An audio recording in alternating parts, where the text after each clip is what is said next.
अस्सलामुअलैकुम स्टूडेंट्स, कैसे हैं आप लोग? ठीक ठाक हैं। और आज हमारा लास्ट सेशन है और स्पेशली मैंने कुछ ऐसे पॉइंट्स निकाले थे बिकॉज हेमेटोलॉजी जो है ना स्टूडेंट्स, वो चाहे ना चाहे काफ़ी आ जाती है। मतलब 5-6 सवाल तो रूटीन में चले आते हैं क्योंकि ज़्यादा भी हो जाते हैं।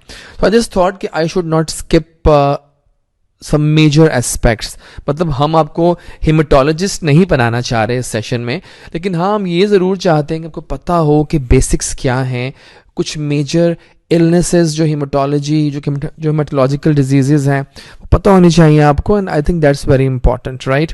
सो स्टार्ट में करूँगा आज के डिस्कशन का, जो हमारी छोटी सी डिस्कशन होगी हाफ एन आवर की होपफुली। बहुत ज़्यादा हैवी नहीं करूँगा मैं आपके लिए, डोंट वरी अबाउट इट। तो जो फर्स्ट टॉपिक हमारा है वो है ल्यूकीमिया। और आप सब वाकिफ़ हैं कि क्या फ़र्क होता है ल्यूकीमिया में और लिम्फोमास में। हेमेटोलॉजी में है इंपॉर्टेंट ल्यूकीमियाज और लिम्फोमास और कुछ हद तक एनीमियाज भी। ल्यूकीमिया बेसिकली ब्लड कैंसर, आप जानते हैं, कॉमन नेम है। It's cancer malignancy found in the blood and bone marrow. और इसमें जो आपके WBCs हैं वो बहुत ज़्यादा हो जाते हैं, इतने ज़्यादा हो जाते हैं कि उनको ऑब्वियसली निकालना मुश्किल होता है और बॉडी जो है वो बिल्कुल मतलब तबाह हो जाती है। सो इसकी अब बेसिकली देखिए, हमने अब नोट करना है कि हम अब जो 4 मेजर टाइप्स हैं ल्यूकीमियाज की, वैसे तो कुछ और टाइप्स भी हैं, लेकिन जो 4 मेजर टाइप्स हैं उनके क्या क्या फीचर्स होते हैं, उनके क्या क्या मेजर कैरेक्टरिस्टिक्स होते हैं, और यही आपको हेल्प करेंगे MCQ सॉल्व करने में एग्ज़ाम की। देखिए, नाम में जवाब ढूंढना है अब आपने, बहुत सिंपल सी बात है। इन चारों टाइप्स में 2 एक्यूट हैं, यानी एकदम से हो जाती हैं हफ्ते के अंदर अंदर, और 2 क्रॉनिक हैं, आहिस्ता आहिस्ता डेवलप हो रही थी और फिर एकदम से सिम्टम्स आए। ठीक है ना? सो एक्यूट जो हैं उनकी भी 2 किस्में हैं। अब like you see, like when you hear the word lymphoid, that means कि लिम्फोसाइट्स की खराबी है। और लिम्फोसाइट्स के अलावा जितने भी सेल्स हैं वो सब माइलॉइड सीरीज में आते हैं, और उनकी जो खराबी है वो फिर होगी माइलोजेनस ल्यूकीमियास। सो अगर आपको कोई कहता है कि इस पेशेंट को एक्यूट लिम्फोसिटिक लिम्फोब्लास्टिक ल्यूकीमिया है, तो दिस मीन्स कि खराबी लिम्फोसाइट्स के अंदर हुई है, वो एबनॉर्मली बढ़ गए हैं, एबनॉर्मल चेंज शो कर रहे हैं। और अगर कहता है कोई कि एक्यूट माइलोजेनस है, तो उसमें आपको सारी सीरीज के सेल्स मिलेंगे डिफरेंट डिफरेंट प्रीमेच्योर फॉर्म्स में, चाहे वो ब्लास्ट हों या जैसे भी हों, और वो आपको मिल जाएंगे उसमें, राइट? सो जो पहली टाइप है वो है acute lymphoblastic leukaemia. It's found basically, बताया मैंने आपको, लिम्फॉइड सेल्स में एकदम हो जाती है, दैट्स व्हाई इट्स एक्यूट। और बच्चों का सिनेरियो जो आता है ना एग्जाम में कि चिल्ड्रन में एक ल्यूकीमिया हुआ है, तो उसमें ALL काफ़ी ज़्यादा है। इसके तकरीबन 6000 केसेस पर ईयर आते हैं, पर ज़्यादा ही होते होंगे शायद। तो देख रहे हैं आप कि नीचे जो आप पिक्चर देख रहे हैं उस पर लिम्फॉइड सेल्स पड़े हैं 2, और बड़े ख़राब लग रहे हैं, और उनमें कुछ प्रोमिनेंट न्यूक्लियाई भी पड़े हुए हैं। दैट मीन्स कि ये तैयारी है ख़राबी की ठीक ठाक किस्म की, राइट? सो ब्लास्ट जो है वो बेसिकली एक्यूट ल्यूकीमियाज में आते हैं। सो इनमें ब्लास्ट ढूंढने होते हैं आपने। जितने ब्लास्ट, नाम में लिखा हुआ लिम्फोब्लास्टिक, लिम्फो देखें, जितने भी ब्लास्ट है ना सेल्स ऑन माइक्रोस्कोपी, वो सब बड़े होते हैं। Blast means large cells, abnormally large, बड़े होंगे, और उनके अंदर एक निशानी ढूंढनी है आपने कि वो प्रोमिनेंट न्यूक्लियोलाई होते हैं उनके अंदर। बाकी it will show all the features जो मैंने बताए थे आपको मैलिग्नेंट सेल के साथ। फाइन है ना कि उसमें क्या क्या होता है।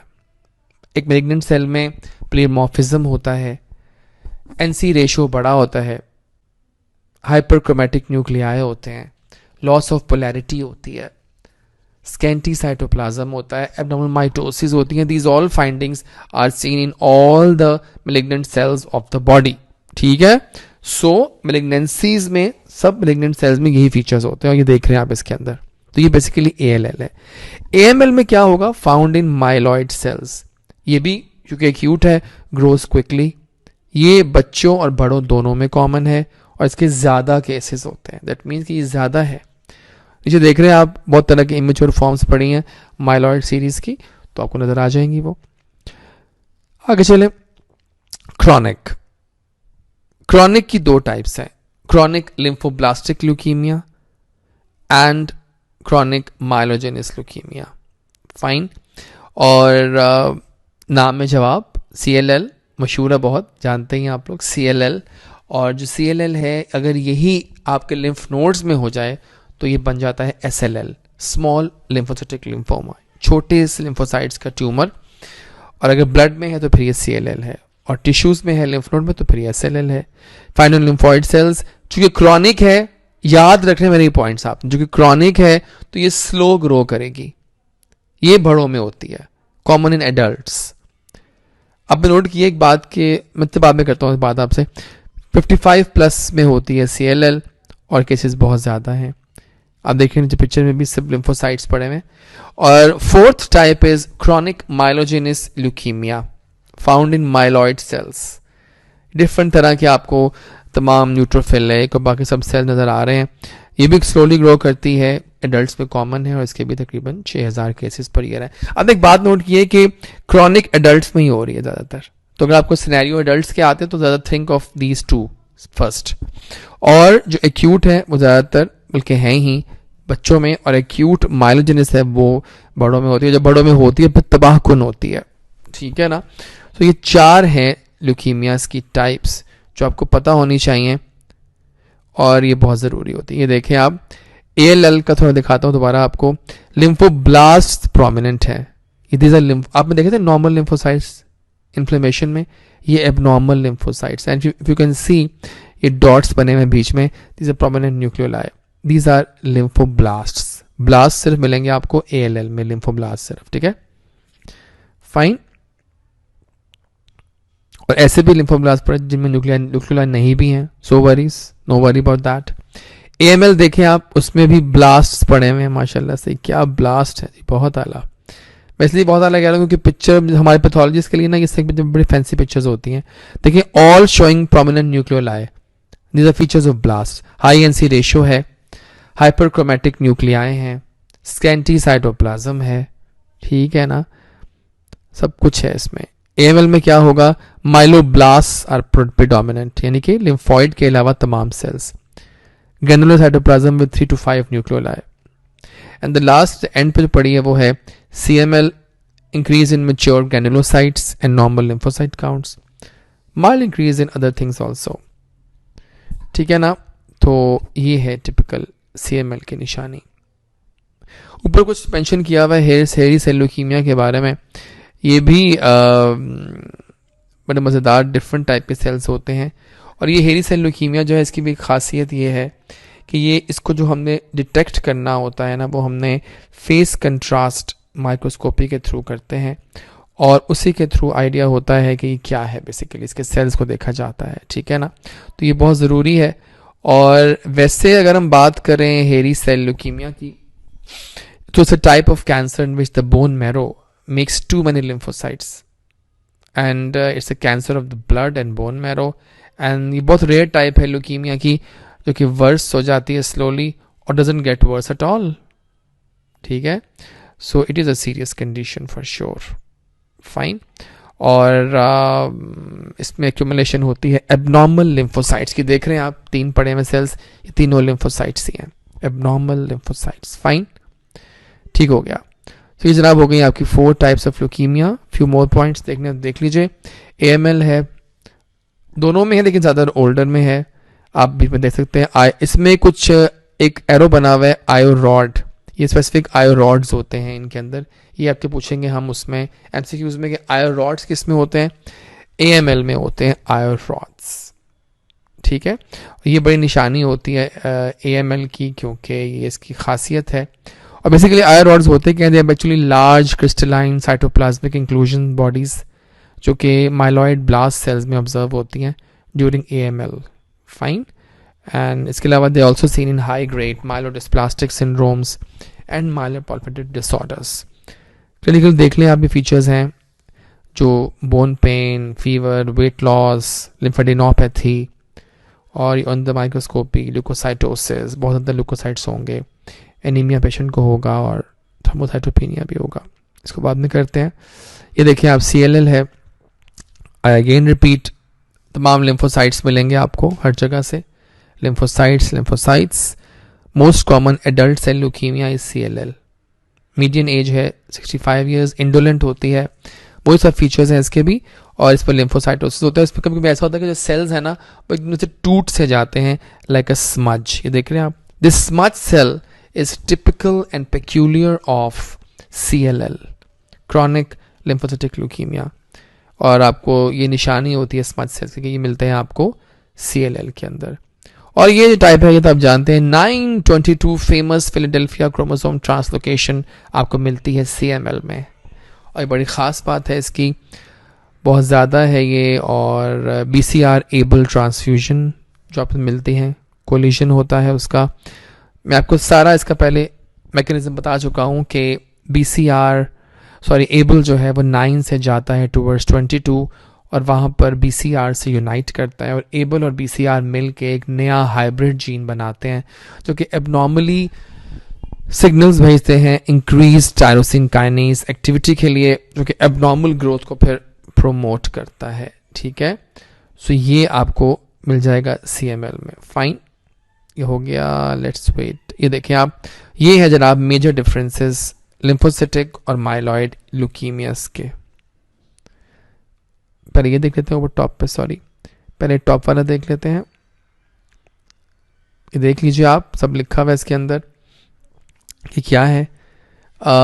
Cancer cells are more likely immature stem cells than mature cells, most common form of cancer in children. और AML में क्या है, too many myeloblasts, immature might cells and बाकी सब पता ही है आपको। CML और CLL नीचे लिखे हुए हैं। CLL स्लो ग्रोइंग है, मोस्टली लिम्फोसाइट्स हैं। और CML में डिफरेंट तरह के माइलॉइड सेल्स हैं।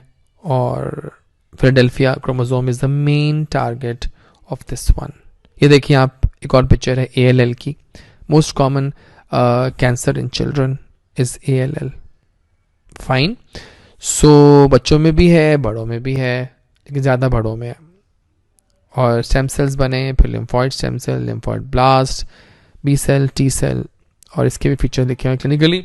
तो देखा आप लोगों ने कि अगर हम ल्यूकीमियास को थोड़ा आसानी के साथ पढ़े ना तो हमें आइडिया हो जाता है कि 4 ल्यूकीमियास पे हमने फोकस करना होता है, एक्यूट एंड क्रॉनिक। लिम्फॉइड होगी तो ALL, माइलॉइड होगी तो AML, क्रॉनिक में लिम्फॉइड होगी तो CLL और माइलॉइड होगी तो CML। फाइन, अब ज़रा चलते हैं हम आपके मल्टीपल माइलोमा पे, malignant proliferation of plasma cells. बहुत ही ये वर्स्ट बीमारी है, हमने कुछ पेशेंट्स खुद देखे हैं। इसमें मल्टीपल लिटिक लीजन्स बन जाती हैं स्कैल्प में और आपकी बॉडी में, जहाँ जहाँ बोन्स होती हैं, और पेशेंट को बहुत पेन होती है। आप देखें पेरिफेरल्स में फिर रोलेक्स फॉर्मेशन, यानी कि RBCs जॉइंट हो रहे होते हैं आपस में। और clinically bone pen most common, बहुत पेन होती है बैक पे और रिब्स में। स्पाइनल कॉर्ड कंप्रेशन है, हाइपोगैमा ग्लोबुलिनीमिया है, एनीमिया और ब्लीडिंग, रीनल फेलियर और हाइपरविस्कोसिटी सिंड्रोम्स है। एक बहुत ही वर्स्ट बीमारी है मल्टीपल माइलोमा। और इस पता ना आपको कि बेंस जोन्स प्रोटीन यूरिया होता है, वो कंफर्म करता है। फाइन, और इसमें बेसिकली जो माइलोमा है इसमें आपको और कोई ख़ास चीज़ सच याद करने की ज़रूरत नहीं है, क्योंकि मेरा ख्याल है कि इस पर ज़्यादा सवाल नहीं आते। फिर पता होना चाहिए कि बेसिकली ये प्लाज्मा सेल्स का ट्यूमर है, मैलिग्नेंट ट्यूमर है। और अगर सिंगल हो तो फिर ये प्लाज्मा साइटोमा कहलाता है, सिंगल फोकस हो। अगर पूरी बॉडी में है तो फिर मल्टीपल माइलोमा है। और दैट्स इट। फाइन, तो ये आपको बस काफ़ी याद रखने के लिए काफ़ी चीज़ें, इसके लिए कोई ज़रूरत नहीं है। इसलिए आपको मिलेंगे sheets of abnormal plasma cells with hyperchromatic nuclei and scanty cytoplasm. Anaemias बाद में देखते हैं। चलते हैं टूवर्ड्स ल्यूकीमिया, लिम्फोमास। लिम्फोमा वैसे तो बहुत हैं, हॉजकिंस, नॉन हॉजकिंस, 2 टाइप्स होती हैं। इनके नाम क्यों पड़े? हॉजकिंस ने डिस्कवर किया लिम्फोमा तो वो हॉजकिन लिम्फोमा हो गया। इसके अलावा जितने भी लिम्फोमास हैं वो सारे नॉन हॉजकिंस में आते हैं। पहले हम बात करते हैं मोर ईजियर, मोर ग्रेस्पी, मोर कैची हॉजकिंस। इसमें देख रहे हैं आप, सामने पड़ा हुआ है आपके रीड स्टर्नबर्ग सेल, बायलोब्ड है, अक्सर बायलोब्ड मिलते हैं, स्पेसिस मल्टीपल न्यूक्लियाई हो सकते हैं लेकिन बायलोब्ड ज़्यादा कॉमन है। कभी कभी सिंगल न्यूक्लियाई भी होते हैं। और इनके अंदर निशानी होती है क्योंकि आउलाइड अपीयरेंस होती है और साथ में प्रोमिनेंट न्यूक्लियाई हैं। फाइन, और बेसिकली रीड-स्टर्नबर्ग सेल जो इसका मेन नियोप्लास्टिक सेल है वो कहाँ से अराइज करता है? वो एक ऑल्टर्ड बी लिम्फोसाइट है।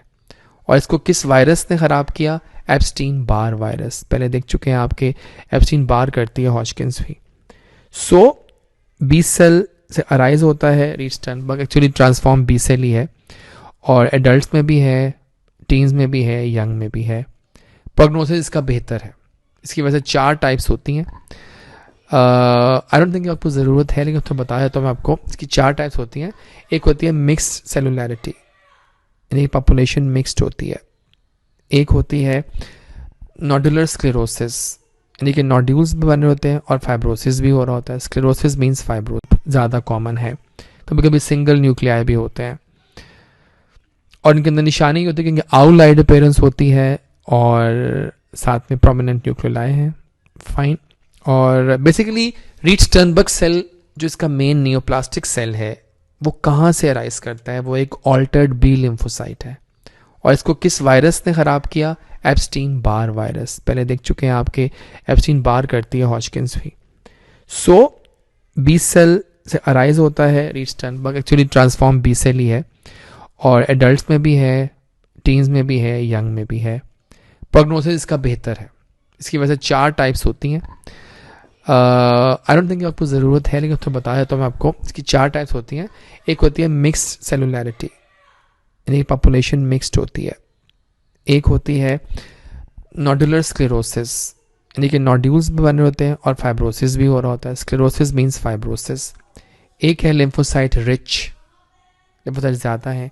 एक है लिम्फोसाइट प्रीडोमिनेंट, लिम्फोसाइट ज़्यादा है। और 5वीं टाइप ये भाग है, वो है लिम्फोसाइट्स डिप्लीशन, लिम्फोसाइट्स कम होते हैं। फाइन। रीड-स्टर्नबर्ग सेल के अपने भी बहुत सारे वेरिएंट्स हैं, लेकिन no need to cram them. लेकिन आपको IHC पता होना चाहिए कि इम्यूनो मार्कर कौन सा होता है रीड-स्टर्नबर्ग सेल का। CD15 और CD30 पॉजिटिव होते हैं। क्लासिकल हॉजकिंस में you get CD15 and 30 positive. इन सब टाइप्स में से 4 टाइप्स क्लासिकल में आती है हॉजकिंस में, एक टाइप जो है ना वो नॉन क्लासिकल में आती है क्योंकि वो इन मार्कर्स को पॉजिटिव नहीं लेती और कहते हैं कि शायद वो एप्स्टीन बार वायरस के थ्रू नहीं बनता। वो है लिम्फोसाइट प्रीडोमिनेंस, वो नॉन क्लासिकल में आती है। फाइन। उसमें ये मार्कर्स भी पॉजिटिव नहीं आते। फाइन। देख रहे हैं आप, इसके पीछे लिखे हुए हैं fever, night sweats, weight loss, non tender enlarge lymphadenopathy, mediastinal mass और चेस्ट एक्सरे। इसके अलावा अगर हम बात करें थोड़ी सी नॉन हॉजकिन लिम्फोमा की, तो इट्स अ टफ टॉपिक, आपको नहीं देते हम एग्जाम में बहुत ज़्यादा, क्योंकि भी एक्सपेक्ट कि आप अभी निकले हैं नए नए अंडरग्रेड लेवल से। तो फिर से बेसिकली इतना जान लें कि 2 टाइप्स का होता है और बी सेल और टी सेल लिम्फोमास होते हैं। इनमें जो बी लिम्फोसाइट से राइज करेंगे वो बी सेल होंगे, जो टी के हैं वो टी सेल लिम्फोमास होंगे। इसमें फिर आगे प्रिकर्सर बी सेल हैं और पेरिफेरल हैं। प्रिकर्सर वो जो कि इमेच्योर बोन मैरो के सेल से बन रहे हैं और प्रिकर्सर वो हैं, और पेरिफेरल वो हैं जो आपके पेरिफेरल टिश्यूज़ में से बन रहे हैं। काफ़ी टाइप्स हैं, इन टाइप्स की बहुत नाम हैं, लेकिन एग्जाम में ज़रा जो कॉमन है ना, एक तो Burkitt's lymphoma, it's a type of non Hodgkin's. African बच्चों में या बच्चों में ज़्यादा होता है और बड़ा हाई ग्रेड ट्यूमर है और इसमें आपको माइटोसिस जो है ना वो बहुत ज़्यादा मिलते हैं। 100% कहते हैं इसका कि 67 इंडेक्स होता है 100%। If you do a stain of Ki 67 तो you will get 100% stain. That means कि पॉजिटिव हर सेल डिवाइड हो रहा है। और इसमें एक टिपिकल स्टारी स्काई अपीयरेंस होती है। बेसिकली स्टारी स्काई क्या होती है कि आपके पूरा जो समझे स्काई है ना वो लिम्फोसाइट्स हैं और उसके अंदर जो आपके स्टार्स चमकते हैं ना वो मैक्रोफेजेस हैं। मैक्रोफेजेस कहाँ से आए? कि होता क्या है कि जब लिम्फोइड सेल्स डेड होते हैं ना तो उनका डेब्री बनता है और उन्हें खाता कौन है? मैक्रोफेजेस। तो वो मैक्रोफेजेस आपको नजर आते हैं स्टार्स इन बर्किट्स लिम्फोमा। फाइन। तो उसे कहते हैं स्टारी स्काई। और इसमें आपको पता है एग्जाम में 814 ट्रांसलोकेशन जो है वो नहीं भूलनी है आपने बर्किट्स की। और जीन जो खराब होगा इसमें वो है सीमिक, CMYC मिक। तो ये है बर्किट्स बच्चों में होता है। बाकी मेरा नहीं ख्याल कि आपसे कोई पूछा जाएगा कि फॉलिकुलर लिम्फोमा क्या होता है। और no I don't think so. बहुत लिम्फोमा था, लेकिन हमें पता है कि हमने किस हद तक जाना है आप लोगों को लेकर अपने साथ, ठीक है ना। तो इतना ज़्यादा वरी होने की बात नहीं है क्योंकि ये सब ठीक होता है। फाइन। सो छोड़ लेते हैं ब्रेक, वापस आते हैं, आपको करवाते हैं एंड इसका with anaemia. Thank you. Okay students, welcome back. और छोटा सा सेशन करूंगा मैं 5-10 मिनट का रिगार्डिंग सम एनीमियाज एनीमियाज पता तो है आपको सब कुछ कि एनीमिया क्या है, सब कुछ पता है आपको, लेकिन थोड़ा सा मैं टच करना चाह रहा हूँ इसमें कुछ ऐसी चीज़ें जो कि आपको एग्ज़ाम वाइज जो हैं वो आपको इम्पॉर्टेंट लगेंगी और आपको पता होनी चाहिए, जो हम आपसे एक्सपेक्ट करते हैं ना कि हमें एक स्टूडेंट्स को जनाब ये पता होना चाहिए कि बेसिकली इनका कोर नॉलेज क्या है। फाइन। सो एनीमिया सब जानते हैं क्या होता है और कोई इसमें जानने की कोई बात नहीं है। Decreased in red blood cell mass is anaemia. और आप लोग ये भी जानते हैं कि जो आरबीसीज हैं उनका फंक्शन क्या होता है, वो ऑक्सीजन प्रोवाइड करते हैं from the lungs to tissues and carbon dioxide from the tissues to the lungs, right. और this is accomplished actually by using haemoglobin, जो कि एक टेट्रामर प्रोटीन है composed of haem and globin. Anaemia में decrease in the number of RBCs transporting oxygen and carbon dioxide वो impair कर देते हैं body's ability for gas exchange. और इसमें बहुत सारे कॉजेज़ हैं जो एनीमिया में आ सकते हैं, और नंबर 1 पे जो हम बात करते हैं एग्जाम में वो है iron deficiency anaemia, very more common in females also. Iron deficiency में ये आप जो सामने चार्ट देख रहे हैं बड़ा मज़ेदार चार्ट है, और इसके अंदर वो तमाम फाइंडिंग्स लिखी हैं जो एनीमिया में आपको मिलेंगी पेरिफेरल स्मीयर पे या आपकी पेरिफेरल स्मीयर पे, और प्लस आपकी जो ब्लड फाइंडिंग्स में सीपीसी में। मीन कॉर्पस्कुलर वॉल्यूम, यानी कि मीन कॉर्पस्कुलर मीन सेल का वॉल्यूम कितना होता है वो रिड्यूस हो जाएगा इसमें, साथ दी हुई नॉर्मल वैल्यूज भी। मीन कॉर्पस्कुलर हीमोग्लोबिन वो भी रिड्यूस्ड होगी बिकॉज ज़ाहिर एनीमिया है। मीन कॉर्पस्कुलर हीमोग्लोबिन कॉन्सेंट्रेशन वो नॉर्मल टू रिड्यूस्ड होगी। आयरन जो कि डेफिनेटली तो आयरन तो कम होगा ही होगा, ब्लड चेक करेंगे तो जब आयरन कम होगा तो टोटल आयरन बाइंडिंग कैपेसिटी बढ़ जाएगी।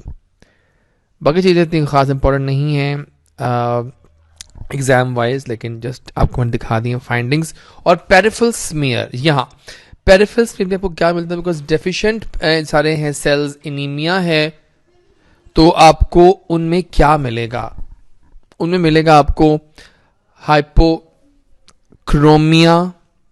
एनाइसोसाइटोसिस, माइक्रोसाइटोसिस और पोइकिलोसाइटोसिस। सो यहाँ इन टर्म्स के बारे में जानना आपके लिए बहुत ज़रूरी है। Hypochromia, hypo mean less, chromin colour, colour नहीं लिया, यानी कि खाली खाली सेल मिलेंगे आपको आरबीसीज। एनाइसो मीन्स साइज फर्क है हर एक का, एनाइसोसाइटोसिस सेल्स का साइज फर्क है। माइक्रोसाइटोसिस मीन सेल्स छोटे हैं, और पोइकिलोसाइटोसिस मीन सेल्स की शेप कई तरह की है। Let me show you a picture of, let me show, कहाँ गई मेरी पिक्चर, मैंने निकाली थी आप लोगों के लिए, ये देखें आप, classical smear of iron deficiency anaemia. Fine, cells खाली हैं, ये देख रहे हैं आप, सेल्स खाली हैं, और it's not like typical RBCs, कुछ pencil size cell, pencil cell में पड़े हुए हैं। These cells dot in centre are called target cells, ठीक है। तो ये होती है iron deficiency anaemia. Second most common is megaloblastic, और वो भी बहुत इंपॉर्टेंट है, उसकी ये फाइंडिंग्स होती हैं, एचपी कम होना बिकॉज एनीमिया है, आरबीसी काउंट भी कम है या नॉर्मल है, एमसीवी जो है वो बड़ा होगा क्योंकि मेगैलोब्लास्टिक बड़े बड़े सेल्स, ज़्यादा सेल्स आई मीन, उस तरह से एमसीएच भी इंक्रीज होगा, एमसीएचसी नॉर्मल होगा, रेटिकुलोसाइटोपिनिया होगा। बहुत ज़्यादा आपको दिमाग पे हैवी करने की जरूरत नहीं है कि मैं बता रहा हूँ, वही पॉइंट्स रखने हैं आपने याद। और बाकी if the anaemia is severe तो पैनसाइटोपिनिया भी हो सकता है। And on peripheral smear you will get this picture, you will gate hyper segmented बड़े सेल्स, और उनके अंदर हाइपर सेगमेंटेड मिलेंगे आपको न्यूट्रोफिल्स, ठीक है। और can you identify the cell on the right, it's actually a lymphocyte. अब तो आपको पहचान होगी कि क्या होते हैं लिम्फोसाइट्स और क्या होते हैं न्यूट्रोफिल्स ऑन माइक्रोस्कोपी, है ना। तो you can just guess it कि क्या होता है। फाइन, तो ये आपको पता चल जाएगा कि इसमें क्या है। This is megaloblastic anaemia, vitamin B deficiency के साथ भी एसोसिएटेड है ये। और उसके अलावा ये देखिए आप, सिकल सेल एनीमिया है। सिकल सेल एनीमिया आप सब जानते हैं, हीमोग्लोबिन एस की वजह से होता है, और इसमें आपके जो आरबीसीज हैं वो सिकल शेप के हो जाते हैं, देख रहे हैं आप सेंटर में सिकल शेप है। और ये भी एक inherited red blood cell disorder है जिसमें इतने हेल्दी सेल्स नहीं होते कि वो ऑक्सीजन लेकर जा सकें. फाइन. और क्या जानना चाहिए आपको इसके बारे में? बस ये मेन बात है और ख़ास कुछ नहीं. बस HbS होता है इसके अंदर. और problems in sickle cell disease typically begin around 5 to 6 months of age. Fine. और anaemia, swelling in hands and feet, bacterial infection, stroke सब हो सकता है. और इसमें ऐसा कोई याद करने की बात नहीं है. उसमें भी इनहेरिटेड कॉपीज़ बनती हैं एबनॉर्मल बीटा ग्लोबिन जीन की, और जो कि क्रोमोसोम 11 पे होता है.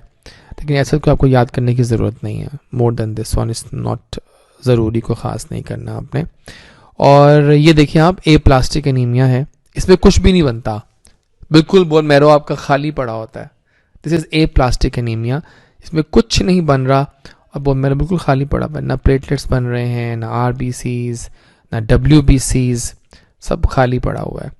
So basically it's an auto immune disease जिसमें body fails to produce blood cells in sufficient numbers, and blood cells are produced in the bone marrow by stem cells that actually reside there. So aplastic anemia causes a deficiency of all these blood cell types जो मैं दिखा रहा हूँ आपको. और उसके अलावा diagnosis कैसे करते हैं आप? Confirm only by bone marrow biopsy. और नॉर्मली बोन मैरो में 30 to 70% ब्लड स्टेम सेल्स होते हैं, लेकिन इनमें पेशेंट्स में मोस्टली फैट मिलेगी आपको, क्योंकि कुछ है ही नहीं है. और इसलिए फर्स्ट लाइन जो ट्रीटमेंट दी जाती है इसमें वो इम्यूनोसप्रेसिव ड्रग्स हैं डिफरेंट तरह की जो दी जाती हैं. कॉजेज इसके बहुत तरह के हैं. केमिकल, वही बात, chemicals, radiations, drugs, infections, immune diseases. कभी कभी कहते हैं कि शायद इसका ताल्लुक बेंजीन के भी उसके साथ है, यूज़ के साथ, या क्लोरमफेनिकॉल वगैरह के साथ भी है. इसका ताल्लुक थोड़ा लिंक्ड अप है. कुछ वायरसेस के साथ भी है. और डायग्नोसिस करना है आपने बोन मैरो एग्जामिनेशन के बाद ही. फाइन. ये है आपकी ए प्लास्टिक एनीमिया. मैंने ख्याल आपको ख़ास ज़रूरत है आपको इसके अलावा एनीमियास के बारे में याद करने की, because no worries about that. Okay, कुछ वर्ड्स बोलना चाह रहा था आपके साथ कि मैं, अगर आपका टाइम है, तो टाइम तो हमें है, तो हम थोड़ा सा बात कर लेते हैं, थोड़ी सी बात थैलेसीमियास के हवाले से भी. थैलेसीमिया आपको पता है क्या होते हैं, क्योंकि they are inherited blood disorders जिसमें हीमोग्लोबिन प्रोडक्शन जो है वो कम हो जाती है. और सिम्टम्स एक्चुअली डिपेंड करते हैं कि टाइप कौन सी है और सिविरिटी कितनी है. ठीक है. अक्सर सिर्फ माइल्ड टू सिवियर एनीमिया दोनों हो सकते हैं. और there may be bone problems and large spleen, yellow skin. मतलब बता रहा हूँ पॉइंट, क्योंकि एग्जाम में सिनेरियो दे सकते हैं आपको इस तरह का ना, कि क्या सिनेरियोज होते हैं जनाब इसके. तो there are two main types जनाब, alpha thalassaemia and beta thalassaemia. And जो इनकी सिविरिटी है ना दोनों की, वो आपको, हाँ, जो आपकी सिविरिटी है इनकी, वो अल्फा बीटा जो है उसको डिपेंड करता है कि how many of the 4 genes for alpha globin और 2 genes of beta globin are missing. आप जानते हैं ना कि अल्फा ग्लोबिन चेन्स और बीटा ग्लोबिन चेन्स हैं. अल्फा में भी 4 जीन्स हैं और बीटा में 2 हैं. तो देखना है कितने खराब हुए. Diagnosis is typically by blood test including complete blood count, specific genetic test. और इसकी डायग्नोसिस पहले भी बर्थ से हो सकता है थ्रू प्रीनेटल टेस्टिंग. और ट्रीटमेंट दी जाती है according to severity and type. Blood transfusions, iron chelation, folic acid वगैरह सब दिया जाता है और ठीक ठाक है. थैलेसीमिया जो है बेसिकली तो काफ़ी बच्चों में और बड़ों, मतलब बच्चों में काफ़ी ज़्यादा कॉमन है. लेकिन बोथ, काम की बात कि both alpha and beta thalassaemias are often inherited in an autosomal recessive manner. और डोमिनेंट केसेस भी रिपोर्ट हुए हैं, लेकिन चंद केसेस उस तरह से ज़्यादा रिपोर्ट नहीं हुए. फाइन. और डायग्नोसिस होगा इसका CBC से, या हीमोग्लोबिन इलेक्ट्रोफोरेसिस से, या DNA टेस्टिंग के थ्रू. फाइन. और बस आई थिंक और कोई ख़ास ज़रूरत नहीं है. बस काम की बात कि अल्फ़ा थैलेसीमिया है जिसमें अल्फ़ा ग्लोबिन चेन की प्रोडक्शन इफेक्ट होगी, और बीटा थैलेसीमिया है जिसमें बीटा की वो ख़त्म होगी, ख़राबी होगी. ठीक है. और ऑटोसोमल रिसेसिव है. Fine. I don't think more than this you need to actually. और DIC क्या होता है पता ना आपको? डिसेमिनेटेड इंट्रावेस्कुलर कोagulation है, तमाम जो समझें कि एंड स्टेज है, ये कहते हैं ना जब वो बिल्कुल ख़राबी के एंड जा रहा होता है तो उसमें DIC की आमद होती है फिर. फाइन. सो डिसेमिनेटेड इंट्रावेस्कुलर कोagulation है, और ये आप सब जानते हैं इसका मतलब क्या है. पता है ना आपको, क्या ये बता दूं मैं आपको. चलो थोड़ा बता देता हूँ इसके बारे में भी. डिसेमिनेटेड इंट्रावेस्कुलर कोagulation क्या होती है. It's a condition actually in which small blood clots develop through out the blood stream. Fine. और जिससे वो ब्लॉक कर देते हैं छोटी वेसल्स को. मेन टारगेट क्या है, छोटी वेसल्स, वो भर जाती हैं क्लॉट से. और जो नो जब इस तरह होगा तो फिर क्या होगा, फिर तबाही होगी, और तमाम इन्फेक्शन, इंजरी, इलनेस के जो सॉर्ट ऑफ सिवियर डैमेज के बाद जो कहानी बनती है वो आके DIC पर रुकती है. फाइन. तो जनाब ये था brief scenario about anaemias. So hopefully आपको हेमेटोलॉजी का भी थोड़ा बहुत आइडिया हो गया होगा.